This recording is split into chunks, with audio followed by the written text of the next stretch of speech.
సంక్రాంతి పండగ అనగానే కోడిపందాల గురించి ఎక్కువ చెప్తూ ఉంటాం. ఇంత ముందు కాలంలో కోడిపందాలు ఎక్కడో పొలాలు గట్టున, చేలగట్టుల్లో అసలు ఆడవాళ్ళకి తెలిసేది కాదు. ఈ మగవాళ్ళే వెళ్ళి అక్కడ గుట్టుగా ఆడుకొని ప్యాకెట్‌లు అవి ఆడుకొని వచ్చేవారు. కానీ ఇప్పుడు దాన్ని సాంప్రదాయం అన్న పేరుతో ఒక బిజినెస్ లాగా, ఒక వ్యాపారంలాగా కోడిపందాలు జరుగుతూ ఉన్నాయి. 2000 కార్లు పార్కింగు, పైగా కుటుంబ సమేతంగా పిల్లలతో సహా వెళ్ళి ఆ కోడిపందాలను చూసి బెట్టింగులు కడతారు. ముఖ్యంగా ఆడవాళ్ళే స్వయంగా లక్షల్లో బెట్టింగులు కడుతున్నారు. కానీ ఇది సాంప్రదాయం అన్న పేరు చెప్పి కోట్లల్లో బిజినెస్ జరుగుతూ ఉంది. డబ్బున్న వాళ్ళకి సరే తట్టుకోగలరా, డబ్బులు పోయినా కూడా పెద్ద వాళ్ళకి ఇబ్బంది అనిపించదు.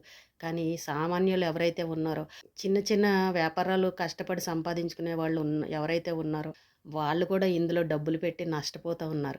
వాళ్ళ కుటుంబాలు చాలా బాధపడతా ఉన్నాయి. తల్లిదండ్రులు చెప్తున్నారు, వెళ్ళేటప్పుడు వీళ్ళకి ఛార్జీలకు కూడా డబ్బులు ఉండవమ్మా, అన్నీ ఇందులోనే పెట్టేసి డబ్బు పాడు చేసుకుంటున్నారని బాధపడుతున్నారు.